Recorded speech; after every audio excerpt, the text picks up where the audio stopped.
Hi everyone, I'm Isha Jain and today we'll be starting a course on C++.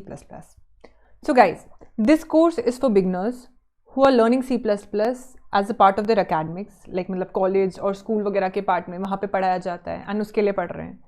इसके अलावा for those who are opting for job interviews, वहाँ पे भी काफ़ी programming related questions पूछे जाते हैं. Even if you're a professional programmer and you need to brush up your basic skills on C++, basic concepts होते हैं वो. एंड इसके अलावा finally for all those people जिनको कुछ आइडिया नहीं है कि कोडिंग क्या होती है, सी क्या होता है, C plus plus programming language, programming क्या होती है, एंड उनको बहुत ही बेसिक से अपनी कोडिंग जर्नी शुरू करनी है and with the language C plus plus. So this course will be very helpful for them.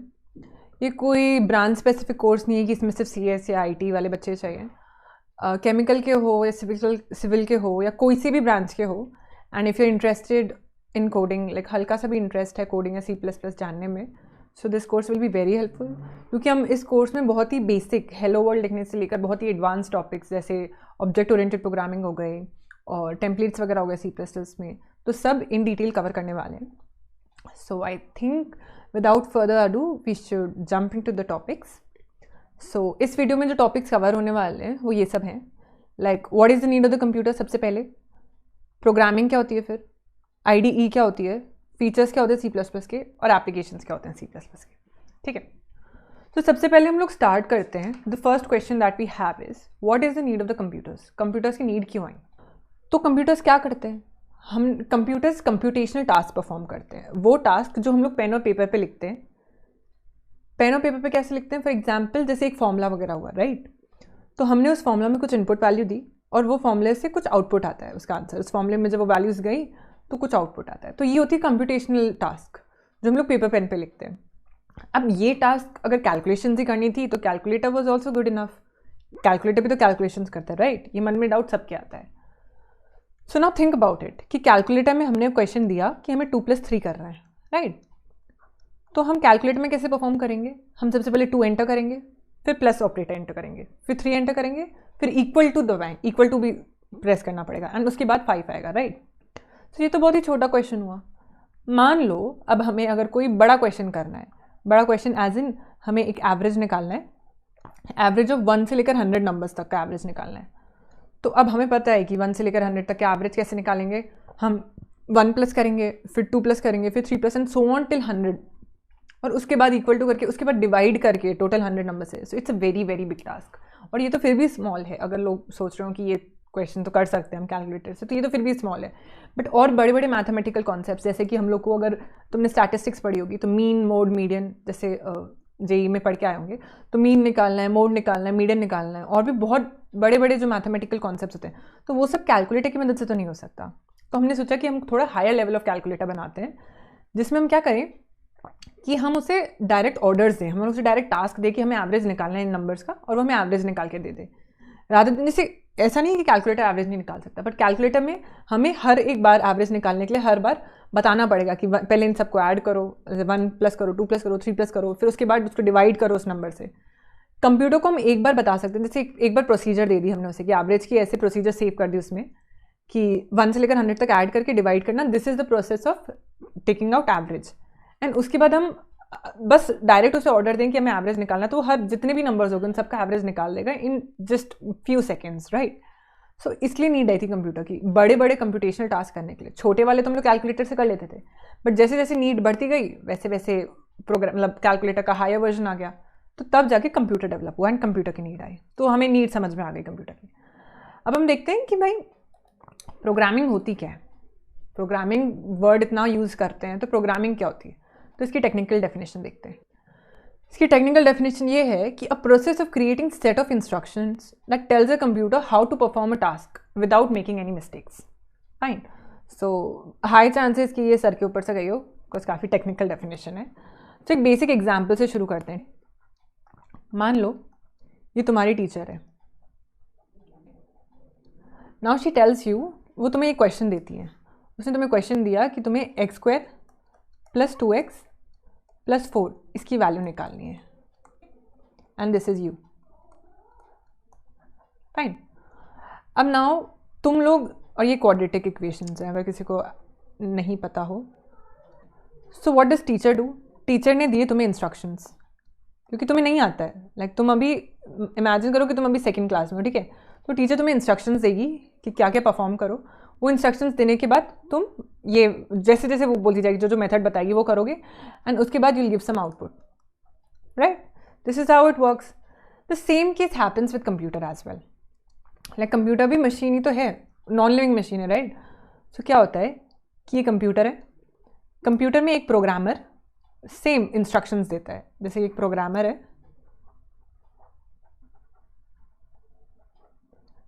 Programmer यहाँ पे इंस्ट्रक्शंस देगा, फाइन, और वो इंस्ट्रक्शंस देने के बाद कंप्यूटर आउटपुट देगा। मतलब प्रोग्रामर ने कंप्यूटर को इंस्ट्रक्शंस दिए कि कैसे टास्क परफॉर्म करना है, उसके बाद कंप्यूटर ने वो टास्क किया एंड एक आउटपुट दिया। तो ये ही डेफिनेशन अब अगर हम इधर पढ़ते हैं, ठीक है ना, ये इंस्ट्रक्शंस दिए उसके, अब यही डेफिनेशन वापस पढ़ते हैं। A process of creating set of instructions बनाए that tells the computer how to perform a task without any mistake. बिना मिस्टेक के टास्क कैसे परफॉर्म करना है, तो that is called as programming. अब एक बात बताओ, तुम्हें क्या लगता है कि प्रोग्रामिंग इतनी आसान है जितना टीचर एक बच्चे को पढ़ा रहा है?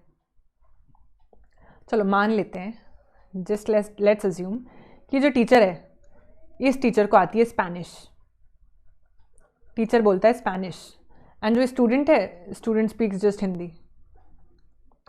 टीचर को हिंदी नहीं आती एंड स्टूडेंट को स्पेनिश नहीं आती।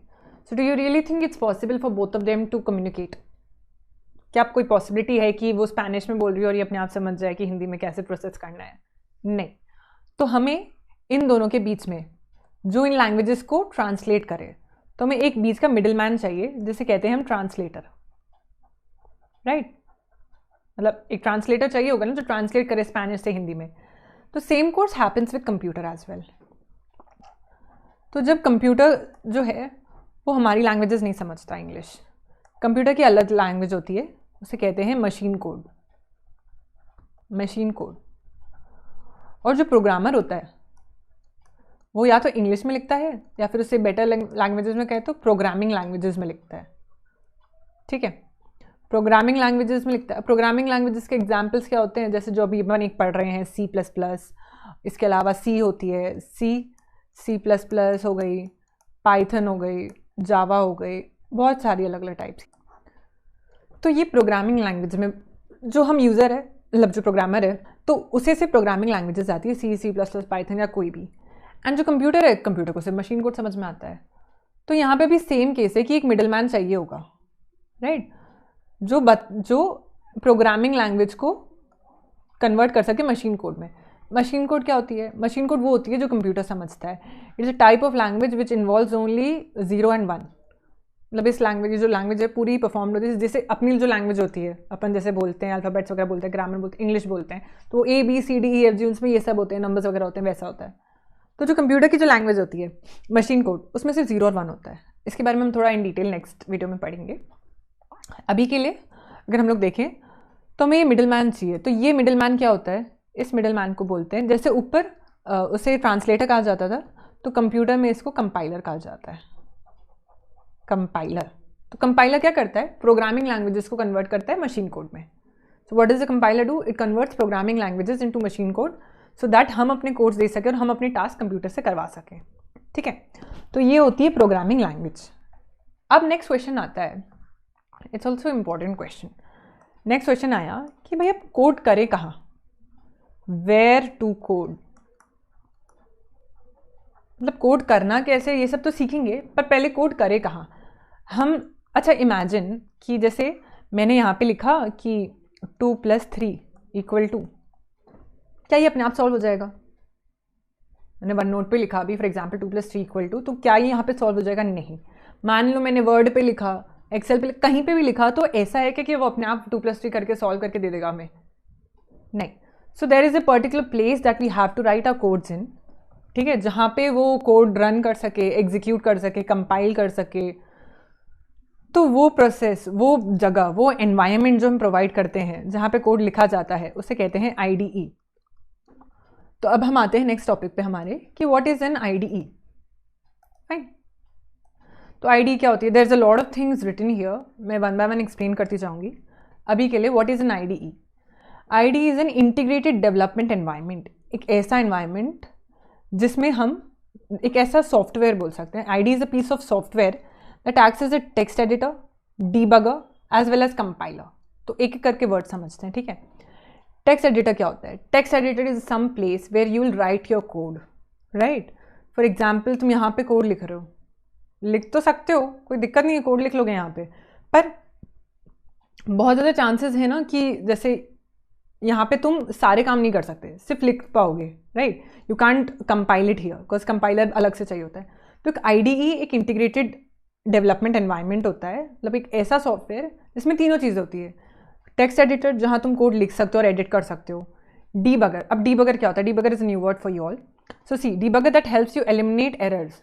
तो ये क्या करता है कि एरर्स हटाने में, जैसे फॉर एग्जाम्पल तुम कुछ भी ऐसे वगैरह लिखते हो तो बहुत बार ऐसा होता है ना कि गलतियाँ होती है। तो तुम्हें ऐसा क्यों लगता है कि कोड में कोई गलती नहीं हो सकती? कोड में भी गलतियाँ होंगी। अब कोड रन नहीं होता बहुत बार, कोड हम लोग लिखा, हमने कुछ हमारा C++ का कोड लिखा फॉर एग्जांपल कुछ भी, एंड बहुत बार चांसेस है कि हमने उसकी स्पेलिंग मिस्टेक लिख दी या उसका कुछ भी कहीं पे भी मिस्टेक आते से एक एरर आ जाएगा। सो जो अब एरर का बहुत बार हमें पता भी नहीं चलता, तो debugger is the thing that helps you eliminate errors. वो एरर्स बताता है कि इस कोड में कहाँ एरर आया, कहाँ क्या मिस्टेक हुई, तो हम लोग उसे करेक्ट कर सकते ताकि कोड अच्छे से रन करे। तो एक डीबगर होता है, मतलब इसी आईडीई में ही एक डीबगर प्रोवाइड होता है जो एरर हटाता है। कंपाइलर होता है, कंपाइलर मैंने बता ही दिया तुम्हें, प्रोग्रामिंग लैंग्वेजेस को मशीन कोड में कन्वर्ट करता है। और एक कोड एडिटर होता है जहाँ हम कोड लिख सकते हैं या फिर एडिट कर सकते हैं। तो ये तीनों एक आईडीज में होते हैं। अब आईडी के एग्जाम्पल्स देख लेते हैं। अब अलग अलग टाइप के आईडीज होते हैं। मल्टी लैंग्वेज आईडी होता है। इसमें क्या होता है कि एक आईडी ऐसा जिसमें हर टाइप की लैंग्वेज चल सके, बहुत टाइप की languages, it's not language specific. तो जैसे विजुअल स्टूडियो कोड होता है, ये विजुअल स्टूडियो कोड का सिंबल है, ठीक है। तो इसमें सी यूज़ होता है, C++, C hash, JavaScript, TypeScript, HTML and बहुत सारी लैंग्वेजेस, सब कुछ इसी में हम कोड कर सकते हैं। नेटबीन्स है, नेटबीन्स भी सेम मल्टी लैंग्वेज आईडी है जिसमें सारी टाइप की लैंग्वेजेस कोड कर सकते हैं। अब आता है कुछ कुछ स्पेसिफिक लैंग्वेज आईडीज, मतलब पाइथन के लिए स्पेसिफिक पाइचार्म, स्पाइडर, पाइडेव है। जावा के लिए स्पेसिफिक हैं, C++ के लिए भी स्पेसिफिक कोड ब्लॉक्स हो गया, C हो गया, डेव C++ हो गया। तो इसमें और लैंग्वेजेस नहीं कर सकते कोड अपन, पर स्पेसिफिकली C++ के लिए है वो। तो हम इस कोर्स में विजुअल स्टूडियो कोड फॉलो करने वाले हैं।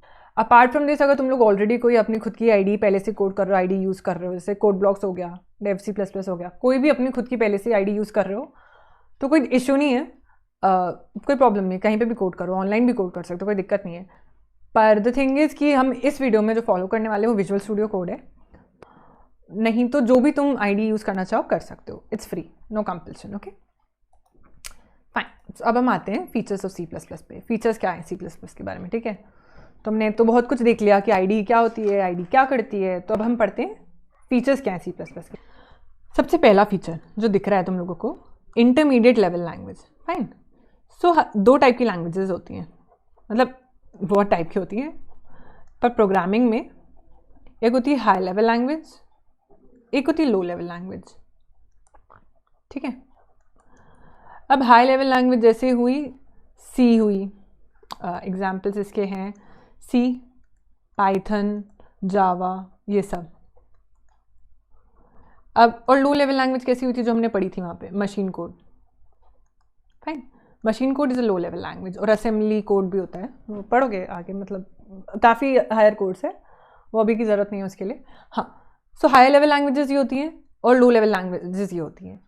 तो C++ क्या करता है, it supports both type of languages, it supports both, high level language भी सपोर्ट करता है और लो लेवल लैंग्वेज भी सपोर्ट करता है। ये पहला फीचर हुआ इसका। सेकेंड फीचर है इसका कि कंपाइल्ड। कंपाइल्ड का मतलब क्या होता है कि जो प्रोग्राम है ये बिना कंपाइल करे नहीं चलेगा, प्रोग्राम वोंट रन।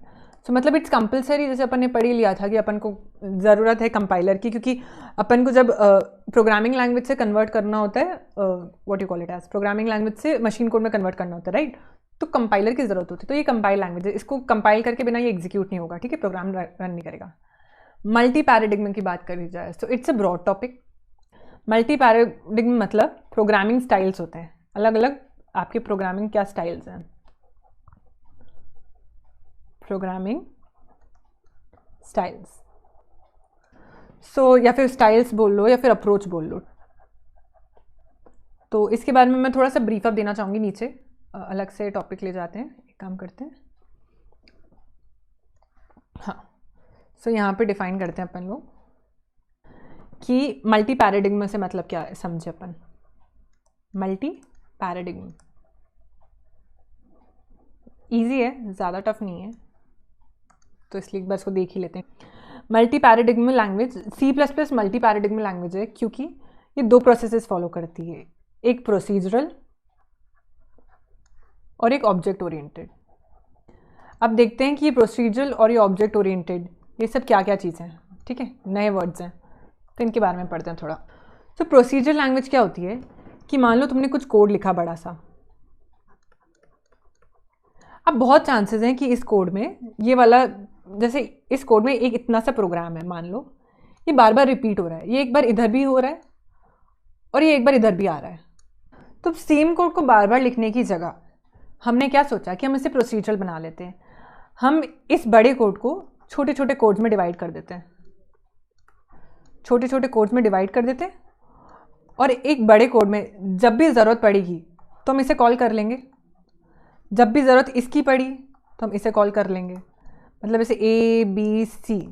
तो ये सब क्या है, अलग अलग फंक्शंस बना दिए हमने। तो एक बड़े प्रोग्राम को छोटे छोटे प्रोग्राम्स में ब्रेक किया थ्रू फंक्शंस, एंड उन फंक्शन को एक एक करके हम यहाँ पे कॉल कर लेंगे। मान लो जैसे ये कैलकुलेटर का एक बड़ा क्वेश्चन है कैलकुलेटर का, ठीक है। अब कैलकुलेटर में हमें यहाँ पे ऐड भी करना है, या ऐड करना है, या सब्ट्रैक्ट करना है, या मल्टीप्लाई करना है। तो बार बार एडिशन का कोड लिखना, बार बार सब्ट्रैक्शन का कोड लिखना, बार बार मल्टीप्लिकेशन का कोड लिखना। सो इन सब की जगह हमने सोचा कि हम क्यों ना कि एक फंक्शंस के थ्रू उसको कॉल कर लें ताकि बार बार कोड नहीं लिखना है। तो फंक्शंस के थ्रू हमने एक बड़े कोड को छोटे छोटे कोड्स में डिवाइड किया। ये होता है प्रोसीजरल लैंग्वेज। सेकंड होता है ऑब्जेक्ट ओरिएंटेड। ऑब्जेक्ट ओरिएंटेड भी सेम काम करता है, जैसे कि बड़ा सा कोड है, ये भी छोटे छोटे पार्ट्स में डिवाइड करता है कोड को, बट ये थ्रू ऑब्जेक्ट्स डिफाइन करता है। मतलब it divides the bigger code into smaller codes using object. एक बड़े प्रोग्राम को छोटे छोटे प्रोग्राम में डिवाइड करना यूजिंग ऑब्जेक्ट्स। तो ऑब्जेक्ट ओरिएंटेड एक बहुत ही वास्ट टॉपिक है, जो एक पूरा टॉपिक है, आगे वीडियो में कवर करने वाले हैं, तो मैं इसके ऊपर इन डेप्थ नहीं जाना चाहूँगी अभी। पर अगर लाइक ओवरव्यू दिया जाए प्रोसीजर लैंग्वेज और ऑब्जेक्ट ओरिएंटेड टाइप का, तो ये अलग अलग टाइप के पैराडिग्म है। तो अगर हमें C++ में कोड लिखना है तो हम फंक्शंस को यूज़ करके लिख सकते हैं, हम ऑब्जेक्ट्स को यूज़ करके लिख सकते हैं, हम स्ट्रक्चर्स को यूज़ करके लिख सकते हैं। तो ये बहुत सारी चीज़ें हैं, एंड ये इन डिटेल काफ़ी कवर होने वाली है बाद में, ठीक है। तो अभी के लिए इतना आइडिया लेना, इट्स मोर देन इनफ। तो मल्टी पैराडिग्म मतलब प्रोग्रामिंग स्टाइल्स। तो there are different programming styles. इससे मतलब ये समझेंगे अपन कि there are different programming styles जिसमें हम C++ लिख सकते हैं। ऑब्जेक्ट ओरिएंटेड प्रोग्रामिंग है, ये हम समझ ही गए थे, हमने अभी नीचे अच्छे से इन डिटेल पढ़ा कि ऑब्जेक्ट्स के थ्रू डिवाइड करना, ये ऑब्जेक्ट ओरिएंटेड हो गई, ठीक है। स्ट्रक्चर्ड वाली चीज़ वही थी। प्रोसीजरल लैंग्वेज या स्ट्रक्चर्ड लैंग्वेज, इसका दूसरा नाम होता है प्रोसीजरल। तो वही फंक्शंस के थ्रू डिवाइड करना, हमने जैसे देखा था वहाँ पे, तो ये हो गया। अब स्टैंडर्ड टेम्पलेट लाइब्रेरी की बात करते हैं। तो क्या होता है ना, स्टैंडर्ड टेम्पलेट लाइब्रेरी बहुत ज़्यादा यूज़ आता है कॉम्पिटिटिव कोडिंग में। जब तुम लोग कॉम्पिटिटिव कोडिंग करोगे, जब हम लोग कॉन्टेस्ट वगैरह देते हैं, ठीक है, अलग अलग कॉन्टेस्ट देते हैं इससे रिलेटेड, तो वहाँ पे काफ़ी काम आती है। तो STL क्या होता है, बेसिकली इनबिल्ट फंक्शंस होते हैं। अभी तुम लोगों ने फंक्शंस पढ़े ही नहीं है तो मैं इसके ऊपर ज़्यादा डिटेल में जा नहीं सकती, और STL भी अलग से एक टॉपिक है जो कवर होने वाला है। पर ये जैसे C लैंग्वेज में नहीं होता है STL। Inbuilt functions as in for example, अभी के लिए थोड़ा समझ लो कि जैसे तुम्हें ऐड करना है, तो ऐड के लिए rather than writing a bigger code, direct inbuilt computer में ही फंक्शन स्टोर्ड होते हैं। स्टैंडर्ड टेम्पलेट लाइब्रेरी होती है जिसमें तुम डायरेक्टली STL कॉल करोगे, मतलब एडिशन कॉल करोगे तो ऐड हो जाएगा, ऐड ऑफ ब्रैकेट लगा के तो ऐड हो जाएगा। तो ये इनबिल्ट फंक्शंस होते हैं जो कंप्यूटर में ऑलरेडी प्रोवाइडेड होते हैं, ठीक है। इसके बारे में भी एक बहुत ही इन डेप्थ वीडियो बनेंगे आगे, तो अभी के लिए इतना जानना काफ़ी है। स्पीड की बात करी जाए तो देयर इज दिस थिंग कि C++ की स्पीड बाकी जनरल पर्पस प्रोग्रामिंग लैंग्वेजेस से बहुत ज़्यादा होती है। सो मान लो अगर एक कोड पाइथन में है और सेम कोड C++ में भी है, तो अगर पाइथन में if it's taking 61.23 seconds for example, तो C++ में सेम कोड लेगा 2.42 सेकेंड्स। एंड आई थिंक इसके आगे कुछ बोलने की ज़रूरत नहीं है, इट्स वेरी मच एविडेबल। दिख रहा है कि C++ की स्पीड 2.42 सेकेंड्स है, वेराज पाइथन की स्पीड 61.23, मतलब वही सेम कोड जो पाइथन 61 सेकेंड्स ले रही है करने में, वो C++ 2 सेकेंड में कर दे रहा है। इसकी स्पीड काफ़ी ज़्यादा है। रही बात प्लेटफॉर्म डिपेंडेंट की, राइट। तो प्लेटफॉर्म डिपेंडेंट मतलब प्लेटफॉर्म डिपेंडेंट मतलब कि डिफरेंट ओएस पे डिफरेंट कोड होता है, कि मतलब जैसे तुमने एक प्लेटफॉर्म हो गया, जैसे पहले एक काम करते हैं ओएस के बारे में पढ़ते हैं, इसके बाद प्लेटफॉर्म डिपेंडेंट पे आते हैं। तो ओएस क्या होता है? ऑपरेटिंग सिस्टम, तुम लोगों ने सुना होगा, मैं भी एग्जाम्पल्स लूँगी ना, देन यूल रिकॉल कि अच्छा हाँ ये तो पता है हमें। बहुत सारी चीज़ें होती हैं ना जो पता होती हैं पर नहीं पता होती है कि उसका नाम क्या है। तो विंडोज़ हो गई, मैक ओएस हो गई, लिनक्स हो गई। लिनक्स बहुत कम चांसेस हैं कि तुम लोगों को पता हो, क्योंकि ये थोड़ा जब इंडस्ट्री लेवल पे काम करते हैं, कंपनीज वगैरह में काम करते हैं तब काम आता है। पर विंडोज़ तो सबको ही पता होगा, और जिसके पास एप्पल का लैपटॉप होगा तो उसको मैक ओएस के बारे में पता होगा। तो ये सब क्या है? अलग अलग ऑपरेटिंग सिस्टम। अब ऑपरेटिंग सिस्टम क्या होता है? ऑपरेटिंग सिस्टम होता है एक मास्टर प्रोग्राम। मास्टर प्रोग्राम कैसे? देखो, जब तुम्हारा जो कंप्यूटर है, कंप्यूटर एक नॉन लिविंग थिंग है, तो जब अपन इसके अंदर भी एक ऑलरेडी एक प्रोग्राम रन कर रहा है, मतलब जब जैसे अपन कंप्यूटर ऑन करते हैं तो सबसे पहले क्या लिखा आता है? विंडोज़ का लोगो आता होगा, जैसे तुम लोगों ने देखा होगा अपने कंप्यूटर्स में विंडोज़ का लोगो आ रहा है, लिखा आ रहा है कि Windows is starting, right? So what is OS? OS क्या करता है कि जो भी कंप्यूटर के रिसोर्सेज होते हैं जो प्रोवाइडेड होते हैं कंप्यूटर में, उन रिसोर्सेज को यूटिलाइज करके सर्विसेज प्रोवाइड करता है हमें। लाइक हम लोगों के अगर हम लोग बिना विंडोज़ इंस्टॉल करे ये कंप्यूटर यूज़ करना चाहेंगे तो हम नहीं यूज़ कर सकते। इसमें बहुत कुछ होगा, बहुत सारी चीज़ें होंगी, but we can't access any of that. So इसके भी एक मिडिल मैन चाहिए जो हमें हेल्प कर सके एक्सेस करने के लिए कंप्यूटर को। जैसे जो भी तुम्हें आइकन्स दिख रहे हैं, फॉर एग्जांपल नीचे क्रोम दिख रहा है, फाइल्स दिख रहा है, ब्रेव, डिस्कॉर्ड, टीम्स, ये सब जो भी आइकन्स दिख रहे हैं, राइट? तो इन आइकन्स पे क्लिक करते हैं तो ये इनकी फाइल्स खुलती हैं। सो ये आइकन्स पे क्लिक करने से फाइल्स क्यों खुल रही है, कभी मन में आया हो? तो इसके पीछे एक ऑपरेटिंग सिस्टम होता है, एंड हर कंप्यूटर को शुरू करने के लिए master program that is operating system required होता है। एंड नॉट ओनली लैपटॉप, तुम लोगों ने अपने मोबाइल्स में भी एंड्रॉयड होता है, iOS होता है, राइट? जब अपने मोबाइल्स शुरू करते हो तो नीचे लिखा आता है एंड्रॉयड। तो ये सब ऑपरेटिंग सिस्टम मोबाइल्स में भी होते हैं। सेम काम जैसे जो यहाँ पे विंडोज़, मैक ओएस, लिनक्स करता है लैपटॉप में, सेम काम ये लोग मोबाइल में भी करते हैं, मोबाइल को वर्केबल बनाते हैं, ठीक है? एंड्रॉयड और iOS। तो ये ऑपरेटिंग सिस्टम हुआ। सो प्लेटफॉर्म डिपेंडेंट कैसे? C++ लैंग्वेज, मतलब जैसे अगर एक कोड तुमने विंडोज़ में लिखा है, राइट? तो वो कोड मैक ओएस में नहीं चलेगा। अगर इसमें कोड लिखा है तो इसमें नहीं चलेगा, और इसमें कोड लिखा है तो इसमें नहीं चलेगा। मतलब जैसे अगर तुमने कोड, इट्स प्लेटफॉर्म डिपेंडेंट। अगर कोड तुम विंडोज़ में लिखोगे तो उसको लिखने का अलग स्टाइल है, मैक ओएस में लिखोगे तो उसको लिखने का अलग स्टाइल है, लिनक्स में लिखोगे तो उसको लिखने का अलग स्टाइल है। आई एम नॉट सेइंग कि जैसे फॉर एग्जाम्पल तुम्हारा कंप्यूटर है, दूसरे का कंप्यूटर है, दोनों के पास विंडोज़ है, तो तुम्हारा कोड उसके कोड में चल जाएगा, कोई दिक्कत नहीं होगी। पर मान लो तुमने तुम्हारे व्हाट्सएप ग्रुप से अगर कोड भेजा, एक बंदा है तुम्हारा जिसके पास मैक ओएस है, तो तुमने ये कोड भेजा तो बाकी सब दोस्तों का तो चल गया क्योंकि उन सबका विंडोज़ था, तो सेम कोड रन हो गया। बट जिस बंदे का मैक ओएस था उसको इशू आ रहे हैं, उसका कोड कंपाइल ही नहीं हो रहा है। The reason being platform dependent है C++। सो विंडोज़ पे जो चलेगा कोड वो मैक ओएस पे नहीं चलेगा, ठीक है? तो ये सब तो फीचर्स हुए, एंड आई गेस काफ़ी अच्छे से क्लियर मल्टी पैराडिग्म के बारे में भी समझ में आ ही गया, तो फीचर्स समझ में आ गए। अब हम देखते हैं कि हम C++ पढ़ क्यों रहे हैं। एप्लीकेशंस है भी उसकी कुछ की नहीं, बहुत सारी एप्लीकेशंस हैं जैसा तुम्हें दिख रहा है, काफ़ी इंटरेस्टिंग एप्लीकेशंस अभी तुम्हें दिखेगा। देखो, games, so one of the most widely use programming language game development क्यों है? क्योंकि मैंने तुम्हें अभी भी बताया था कि इसकी स्पीड बहुत ज़्यादा फास्ट है, और गेम्स खेल रहे हो तो स्पीड तो फास्ट चाहिए, कोई लैग नहीं आना चाहिए, बहुत कुछ। सो मेन रीज़न यही है कि इट्स वेरी फास्ट, पाइथन वगैरह से और C# से और C से और जावा से, तो इन सब जनरल पर्पस प्रोग्रामिंग लैंग्वेज से फास्ट होने के चक्कर में एप्लीकेशन C++ का गेम्स बहुत इंपॉर्टेंट है। सो अब जब जैसे बड़े बड़े गेम्स हैं जो तुम लोग, अगर तुम लोग गेमर वगैरह हो, वीडियो गेम्स खेलते हो, तो वर्ल्ड ऑफ वॉरक्राफ्ट हो गया, PUBG हो गया, एटलीस्ट ये तो सबको ही पता होगा, PUBG is very famous, okay? PUBG हो गया, काउंटर स्ट्राइक हो गया, स्टारक्राफ्ट, और गेमिंग इंजन्स, और इवन गेमिंग कॉन्सोल जैसे जो Xbox होता है तुम्हारा, अगर गेमिंग लैपटॉप है तो पता होगा, प्ले स्टेशन हो गया, निंटेंडो स्विच हो गया, तो सब कुछ C++ पे बेस्ड है।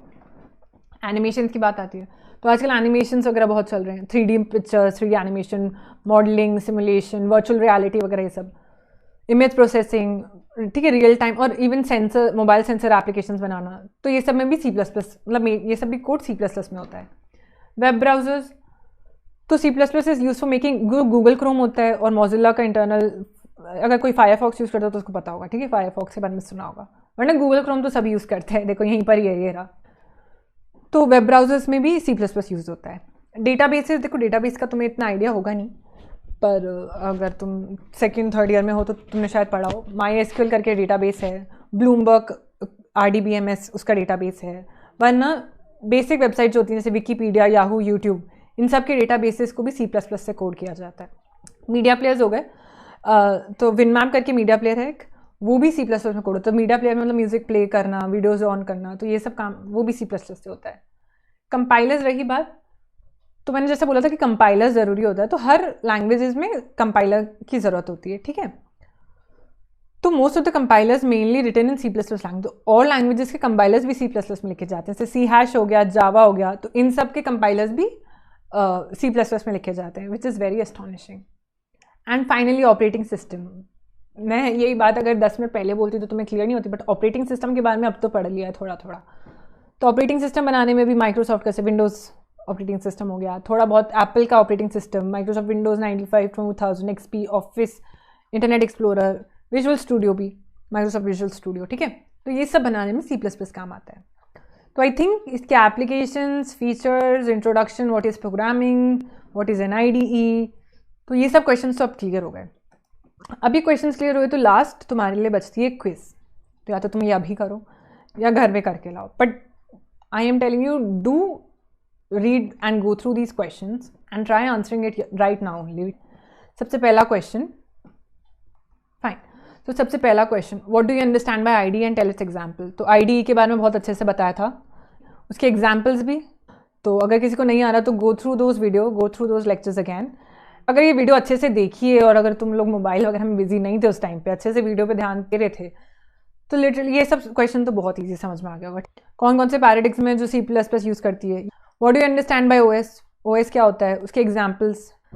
अब इसके अलावा तुम थोड़े बहुत जनरल पर्पस अपनी नॉलेज के लिए एक दो एप्लीकेशन सर्च करो C++ के, अपार्ट फ्रॉम लाइक जो मैंने मेंशन करी, इतनी सारी एप्लीकेशन दिखाई थी तुम्हें, ठीक है, गेम्स वगैरह में यूज़ होता है।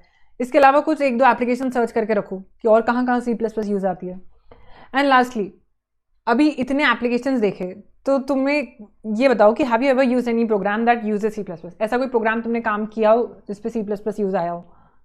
पहले तो नहीं पता था, but now that you have the knowledge कि C++ कहाँ यूज़ होता है, now you can tell. Google Chrome ही हो गया और कुछ नहीं तो, ठीक है। So I think it's enough for this class. अब हम लोग बाकी टॉपिक्स नेक्स्ट क्लास में पढ़ेंगे। So thank you and bye.